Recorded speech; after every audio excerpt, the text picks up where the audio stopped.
Hi అండి, నేను మరలా మంచి టాపిక్తో మీ ముందుకు వచ్చానండి. ఒక వ్యక్తి కోట్లాది ప్రజల మనసులను గెలిచి తెలుగు జాతి గౌరవాన్ని ప్రపంచానికి చాటి చెప్పి తర్వాత రాజకీయాల్లోనికి వచ్చి తెలుగు నేల మీద ఎవరికీ సాధ్యం కాని చరిత్రను సృష్టించిన యుగ పురుషుడు. ప్రతి ఒక్క తెలుగువాడు అన్నా అని ముద్దుగా పిలుచుకునే విశ్వవిఖ్యాత నట సార్వభౌముడు నందమూరి తారక రామారావు గురించి ఈ వీడియో చేస్తున్నానండి. ఆయన జీవితం, సినిమాల నుండి రాజకీయాలకు వచ్చిన విధానం, తర్వాత ఆంధ్రప్రదేశ్ ముఖ్యమంత్రి అయ్యి ఆయన తీసుకున్న నిర్ణయాలు, గొప్ప సంస్కరణల గురించి ఈ వీడియోలో తెలుసుకుందామండి. దయచేసి వీడియోని చివరి వరకు చూడండి. టాపిక్లోకి వెళితే, నందమూరి తారక రామారావు గారు 1923 మే 28న గుంటూరు జిల్లా నిమ్మకూరులో ఒక సాధారణ రైతు కుటుంబంలో జన్మించారు. ఆయన తండ్రి లక్ష్మయ్య చౌదరి, తల్లి వెంకటరామమ్మ సామాన్య రైతు జీవనం గడిపిన వారు. లక్ష్మయ్య గారు గ్రామంలో గౌరవనీయ వ్యక్తి. తల్లి రమమ్మ గారు కుటుంబాన్ని అనురాగంతో నడిపించారు. ఈ సాధారణ నేపథ్యం నుండే ఎన్టీఆర్ తెలుగు జాతికి నక్షత్రం అయ్యారు. ఎన్టీఆర్ విజయవాడలోని సివిఆర్ కాలేజీలో ఇంటర్మీడియట్ పూర్తి చేసి గుంటూరులోని ఆంధ్ర క్రిస్టియన్ కాలేజీలో BA డిగ్రీ చదివారు. చదువులో ఆసక్తి ఉన్నప్పటికీ నటన మరియు సామాజిక సేవ పట్ల ఇంట్రెస్ట్ వలన సినిమా రంగం వైపు ఆయన ప్రయాణం మొదలైంది. 1949లో మన దేశం, 1950లో పల్లెటూరు పిల్ల సినిమాలతో ఆయన కెరీర్ ప్రారంభమైంది. లవకుశ, మాయాబజార్, మిస్సమ్మ వంటి తెలుగు, తమిళ, హిందీ భాషలు కలిపి 300కు పైగా సినిమాలతో ఆయన తెలుగు సినిమాను ప్రపంచ స్థాయికి తీసుకువెళ్లారు. ఆయన సినిమాలు కేవలం వినోదమే కాకుండా తెలుగు సంస్కృతి, ఆత్మగౌరవం, సామాజిక సందేశాల గొప్ప సమ్మేళనం. 1970-80ల్లో ఆయన నటించిన సినిమాలు తెలుగు చలనచిత్ర రంగానికి గౌరవాన్ని తీసుకువచ్చాయి. తమ ప్రతిభను కేవలం నటన వరకే పరిమితం చేయకుండా పలు చిత్రాలను నిర్మించి మరెన్నో చిత్రాలకు దర్శకత్వం వహించారు. 1982వ సంవత్సరం తన 59 ఏళ్ల వయసులో ఎన్టీఆర్ ఒక గొప్ప నిర్ణయం తీసుకున్నారు. ఆంధ్రప్రదేశ్లో కాంగ్రెస్ ఆధిపత్యాన్ని సవాల్ చేస్తూ తెలుగు జాతి ఆత్మగౌరవం నినాదంతో 1982 మార్చి 29న తెలుగుదేశం పార్టీని స్థాపించారు. ఎన్టీఆర్ సినిమా చరిష్మా, ప్రజలతో అనుబంధం టీడీపీని ఒక శక్తిగా మార్చాయి. పార్టీ పెట్టిన 9 నెలల్లోనే అధికారంలోనికి తీసుకొచ్చిన ఘనత ఎన్టీఆర్దేనని చెప్పవచ్చును. 1983వ సంవత్సరం ఎన్నికల్లో టీడీపీ 201 సీట్లతో ఘన విజయం సాధించి 1983 జనవరి 9వ తేదీన ఎన్టీఆర్ గారు మొదటిసారి ఆంధ్రప్రదేశ్ ముఖ్యమంత్రి అయ్యారు. ఎన్టీఆర్ గారు 3 సార్లు ఆంధ్రప్రదేశ్ ముఖ్యమంత్రిగా పనిచేశారు. 1983 నుండి 84 వరకు, 1984 నుండి 1989 వరకు మరియు 1994 నుండి 95 వరకు సుమారు 7 సంవత్సరాల 6 నెలలు ఆంధ్రప్రదేశ్ ముఖ్యమంత్రిగా పనిచేశారు.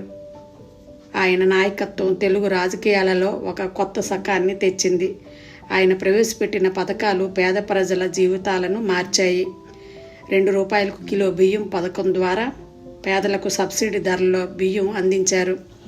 ఇది ఆహార భద్రతను పెంచి లక్షల కుటుంబాలకు ఊరట కల్పించింది. ఈయన హయాంలోనే మండల వ్యవస్థను బలోపేతం చేసి మండల రెవెన్యూ ఆఫీసులను ప్రవేశపెట్టారు.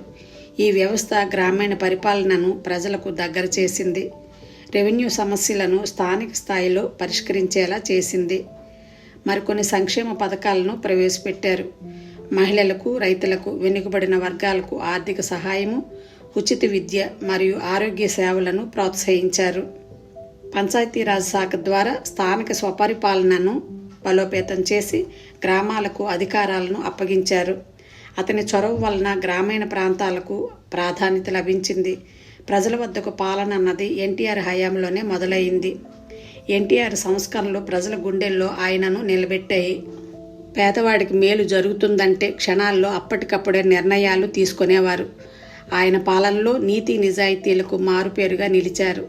₹2 కిలో బియ్యం, పేదలకు జనతా వస్త్రాలు, రైతులకు విద్యుత్ రాయితీలు, మార్కెట్ యార్డులు, కార్మికులకు సౌకర్యాలు, పేదలకు పక్కా గృహాలు, బీసీలకు రిజర్వేషన్లు ఇవన్నీ ఆయన పాలనలో తీసుకున్న నిర్ణయాలే.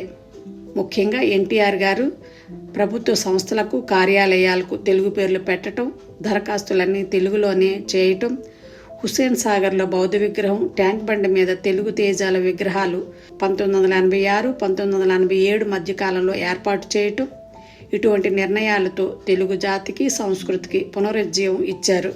ప్రతిపక్షాలను, వామపక్షాలను ఏకతాటి మీదకి తీసుకుని వచ్చి ప్రత్యామ్నాయం ప్రభుత్వ ఏర్పాటులో కీలక పాత్ర పోషించి జాతీయ శక్తిగా ఎదిగారు. పేద ప్రజలే దేవుళ్ళు, సమాజమే దేవాలయం అనే సిద్ధాంతాన్ని మనసా వాచా కర్మేణ ఆచరించి చూపించిన మహానాయకుడు. వెండితెర మీద దేవుడిగా కనిపించిన తిరుగులేని నటుడు. హిందూ పురాణాల్లో రాముడు, కృష్ణుడు ఎలా ఉంటారో తెలియదు కానీ బహుశా అచ్చం ఎన్టీఆర్ లాగే ఉంటారేమోనని ప్రజలు నిజంగానే భక్తితో అభిమానించారు. పంచకట్టు కండువాతో తెలుగువాడికి నిలువెత్తి నిదర్శనంగా కనిపించేవారు. తెలుగు జాతి ఆత్మ గౌరవానికి ప్రతీకగా నిలిచారు. ఇటువంటి మహానాయకుడు ప్రపంచవ్యాప్తంగా తెలుగువారికి ఆదర్శం. ఇంత గొప్ప వ్యక్తిత్వం ఉన్న ఎన్టీఆర్ గారు 1996 జనవరి 18వ తేదీన తన 72 ఏళ్ల వయసులో గుండెపోటుతో మరణించారు. ఆయన మన మధ్య లేకపోయినా చేసిన గొప్ప పనులు, జ్ఞాపకాలు ప్రతి తెలుగువాడి గుండెల్లో చిరస్థాయిగా నిలిచే ఉంటాయి. ఎన్టీఆర్ జీవితం మనందరికీ ఒక ప్రేరణ. ప్రజల కోసం బ్రతికిన జీవితం ఎప్పటికీ చరిత్రగా నిలుస్తుంది. ఎన్టీఆర్ గారు తెలుగు ప్రజల గుండెల్లో నిత్యం వెలుగుతూనే ఉంటారండి. ఇవండి ఎన్టీఆర్ గారి గురించిన ముఖ్యమైన విషయాలు. మీకు ఈ వీడియో నచ్చినట్లయితే నా ఛానల్ని సబ్స్క్రైబ్ చేసుకొని లైక్ చేసి మీ ఫ్యామిలీకి, ఫ్రెండ్స్కి షేర్ చేయమని కోరుతున్నానండి. మరలా మరొక మంచి వీడియోతో మీ ముందుకు వస్తానండి. అంతవరకు సెలవు.